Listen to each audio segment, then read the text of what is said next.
Wings of Fire is perhaps one of the only series to have a true love triangle. A lot of books claim to have one, but are only pretenders, just a love angle where two boys or girls fight over a reluctant middle. But in the ship triangle between Winter, Moon, and Qinter, you can actually ship everyone together. You can mix and match as you please. Sexuality isn't an issue. Neither is polyamory. The only fandom with this shippable is Miraculous Ladybug, where two characters have 4 different ships just between them. I have no idea what's going on there, and I honestly do not want to know. Having this wide variety of ships to choose from has led to a lot of tenuous debate in the fandom. I remember joining an RP where you can choose a ship and literally RP'd fighting for it. I can't remember who won, but I fought for Qinter. While all of the combinations on Triangle have their fans, the most common one at the time of the release of the book centered around the triangle that happened to be Winterwatcher. Due to this, many were shocked in Darkness of Dragons when Moonbly became canon instead. But I don't think it could have ended in any other way. It is evident in the text that Winterwatcher was not prone to canonization. Before we get started, I just want to ask you to subscribe. I regularly publish both Wings of Fire and Warrior Cat analysis and animations. I put a lot of heart and soul into my work, and your support means everything. Thank you to my current subscribers for your lasting support too. I couldn't have gone here without you. Without further ado, let's dive into why Winterwatcher isn't the most suitable ship. Let's start with first impressions. I feel like those are the most important part of any character, as it sets the baseline for what they are like.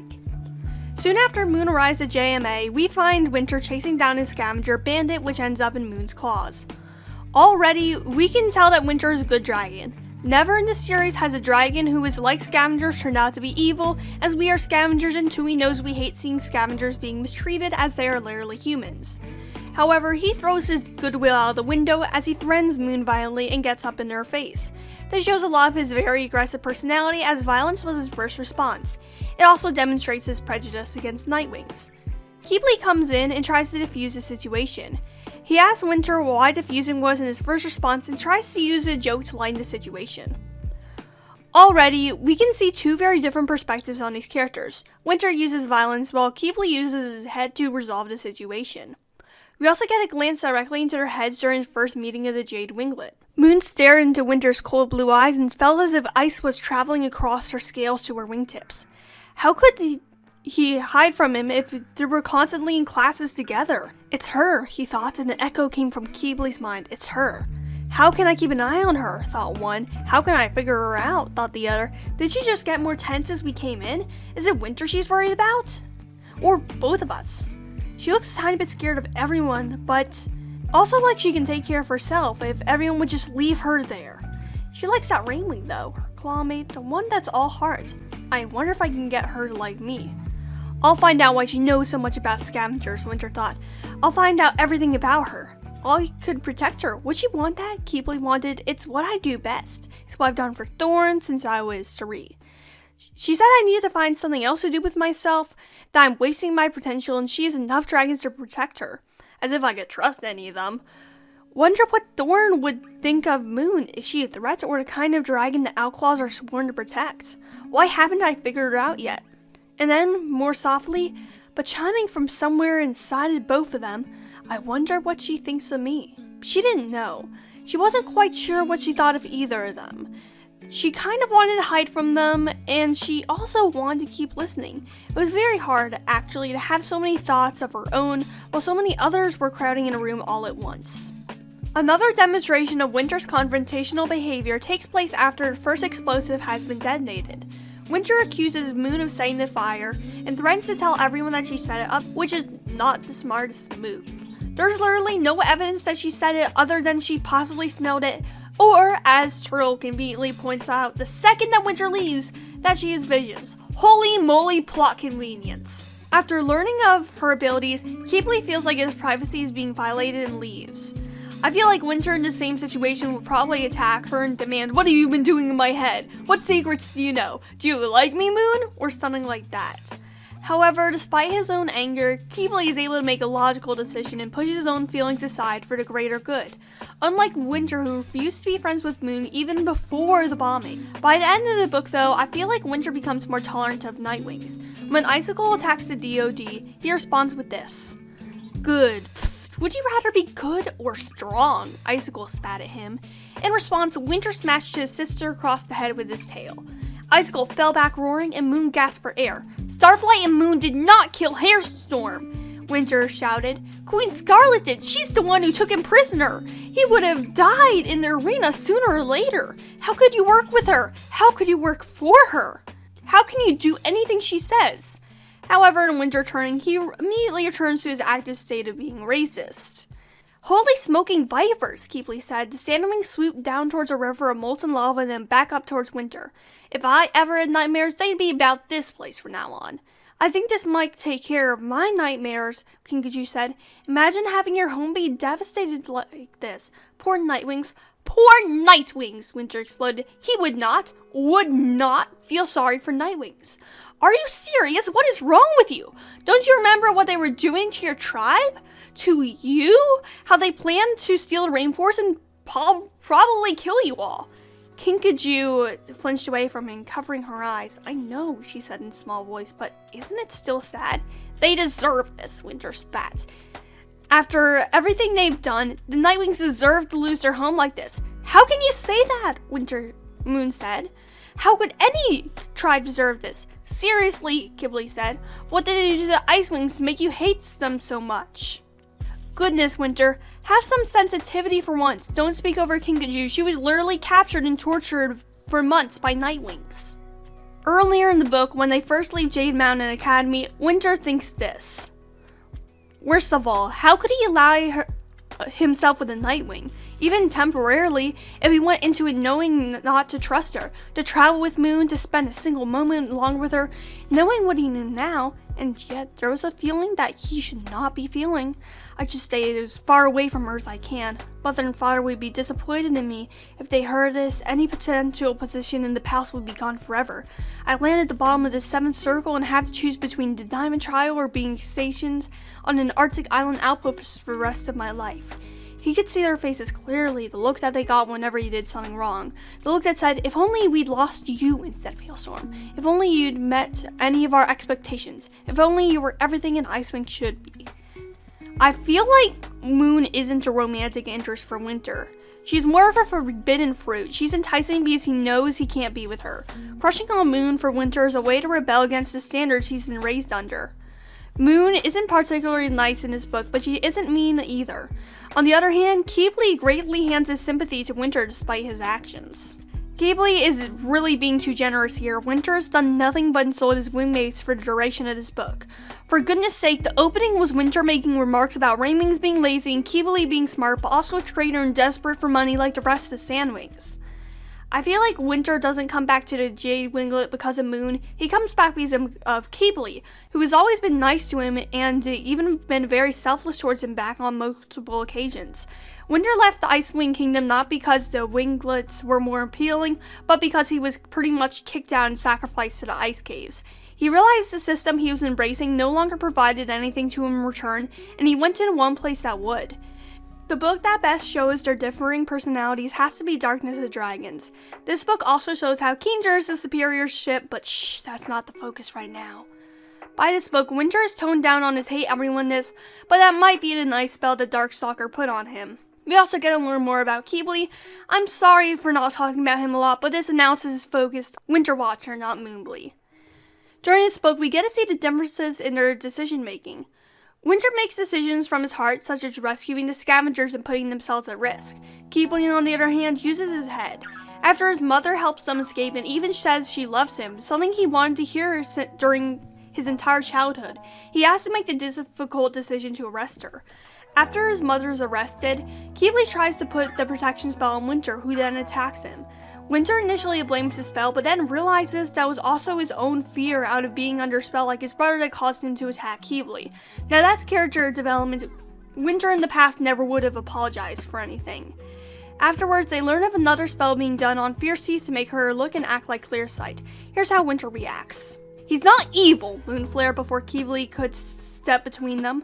I think he's really trying to do the right thing. He just does it differently than we would sometimes. Why are you so mad? I thought you said you would give him a chance. Her front talons suddenly flew up to her snout as if she'd been struck by lightning. She turned to Keebly with an anguished expression. Oh no, he wasn't brainwashed? Winter said fiercely. Bewitched? Having my mind taken over by your friend? Is that what you're wondering? The answer is yes. The dragon you like so much uses magic on me, Moon. You knew right away, she said to Keebly, but Darkstalker promised. He only promised we'd all be safe, remember? Keebly said. He probably thought everyone would be safer if Winter was enchanted to like him, instead of trying to start fights all over the place. I mean, if I had a spell that would make Winter like me. That was the wrong thing to say, he realized immediately. Winter whirled towards him, hissing. Don't you trivialize this, Winter growled. Don't act like what he did is normal or acceptable. He was trying to make him adore him, against my will, changing my thoughts and my feelings like I'm a character in a story he's been writing about himself. Like nobody's real except him. If this is something you would seriously do, Samwing, then we can never be friends. Keebly opened and closed his mouth. Even when he'd been at his most worried about Winter, there had still been a small part of him that thought the basic idea of Darkstalker's spell was alright. A spell that could make everyone right him. Wouldn't that be so terrible? Would that be so terrible? He hadn't thought of it as something completely shellfish. You're right, he said quietly. I'm sorry. Winter turned to Moon as if she was ready for her apology. She met his gaze for a moment, then folded her wings back, crashed before Kinkajou, and helped her pick up the broken pieces of the vase. Don't move, she said to Rainwing. You'll hurt your feet. I pretty much think he's evil too, Kinkajou said. I'm sorry, Moon. She rested one of her wings lightly on her friend's back. But I've seen good in him, and I've heard his thoughts. He has this vision of a peaceful future where everyone in Peria is safe and happy. He wants to make sure it happens. I believe that's what he really wants. Tell me something, Winter said harshly. Are there any ice wings in his future? She blinked at him, uncomprehending. Of course there are. Winter, Keebly said in a warning voice. No, there aren't, Winter snapped, because he just sent a magical plague to kill every single one of them. Winter, Keebly cried. What did we just talk about? Do you not understand me? You can't tell her stuff like that. What? Moon started to stand down, let out a yelp as one of the vast sharps stabbed into her palm. A line of blood welled up, bright red against the black scales. She has to know, Winter insisted as Keebly grabbed one of the dark green blankets from the closest bed and ripped off a swath. She has to understand how dangerous he is. Keebly crossed the Moon, took her towel gently in his, and wrapped a bit of cloth around the wound. This was the side of Winter he didn't like, the angry, self-righteous side. It was one of the only things that made him wonder if Winter was good enough for Moon. How could he yell at her that way if he did? If he really loved her? Winter is entirely in the right here. Keebly is being rude about Winter's experiences, and Moon is denying that Darkstalker is evil.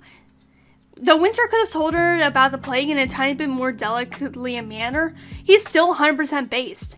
I don't feel like the relationship could have been made into a ship after this happened, though.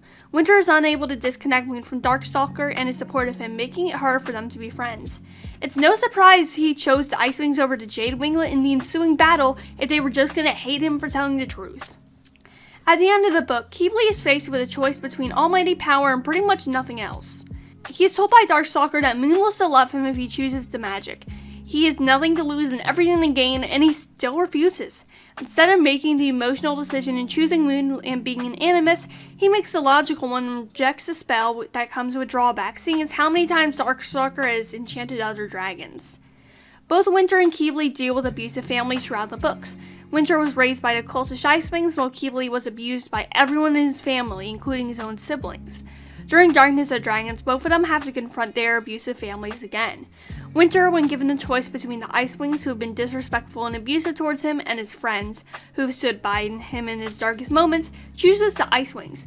This happens after the vase throwing scene, where he is being demonized for telling the truth.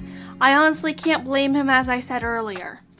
Keebly is accepted more warmly by his family during the dilemma. He's given the thing he wanted since childhood, a relationship with his mother. However, despite how much it hurt him, Keebly turns his mother into thorn, losing what he could have had with her.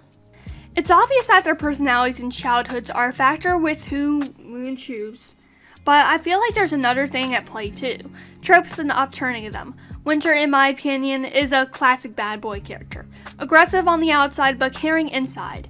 Too many times in young adult love triangles does the girl reject the good guy and accept the bad boy instead. Don't believe I'm always choosing the bad boy? Let me list some examples. I haven't read or watched all of these, so I'm sorry if they're incorrect.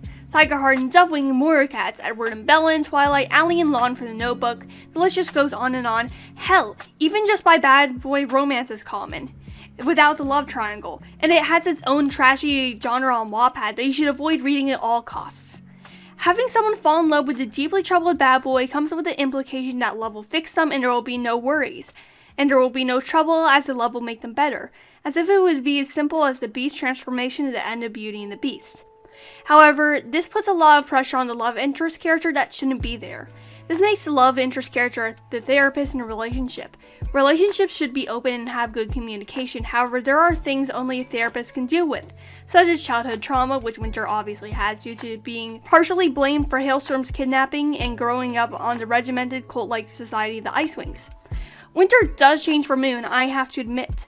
Their relationship isn't entirely bad. Winter becomes more accepting of Ice Wings, and his main reason for taking Foe Slayer back to society is Moon. However, after all of that development, Winter isn't truly changed. He throws a vase at Moon, which causes her to bleed. She lashes out at him because of that, and that rejection causes him to return to the Ice Wings. If he truly changed, I don't think he would have joined them and instead would have joined the Jade Winglet and stayed neutral. However, since he didn't get the attention he thought he earned from Moon, he went to the Ice Wings. Some believe that Winter was a victim of a bit of character assassination in Darkness of Dragons. However, as much as some can blame it on inconsistency, some people can believe it is the effects of Darkstalker's spell on him and him getting pissed that the same thing that was done on Hailstorm was done to him. Imagine having a brother who is stuck in the form of another dragon for years, and someone uses animus magic to take over your brain and make you feel like someone else. Wouldn't that make you a tiny bit paranoid that you'd end up in the same situation? Wouldn't you get a tiny bit on edge? Also, throughout the series, he's generally been characterized as pretty antagonistic, and this is just a return to form from him from the previous books. I feel like having Moon change Winter or them get together would also take away from his own arc of learning how to be independent and not rely on any systems, instead forging ahead in his own way through the scavenger project Sanctuary. Even though Winter isn't a suitable love interest right now, that doesn't mean he won't be in the future. Winter's decided to break away from his controlling family and create Sanctuary so he can heal, which is already one good step in the right direction. In The Dangerous Gift, we were given a taste of this new Winter, and he seemed much more responsible and more assured of his identity. I feel like soon he might be able to date Moon if both of them want to, he just wasn't prepared for something as serious back then. Toei said that all the dragons of the series are young and have their entire lives in front of them, so there's of course possibility for change and for Moon and Qinter to break up and either one of them decide to date Winter. They're not even technically canon. I don't think they've called each other boyfriend or girlfriend yet, so still up in the air. I hope you liked this video. It was definitely a tiny bit biased on this because I have a favorite ship in the triangle and you all know what that one is. It's Qinter. I'm sorry if this felt like it was just a bunch of me hating on Winter because that's not what it's meant to be. The first video I ever made that was a commentary was actually on Winter and how I thought he should have a redemption arc that was separate from his romance. I don't have the video on me because I deleted it along with my old channel. Whoops, but I made it back in 2018, I'm tempted to say, and I still stand by my points made in that video. If you haven't done already, subscribe. It's free and your support means everything to me. For my current subscribers, thank you so much for your ongoing support. That's all, Rogan out.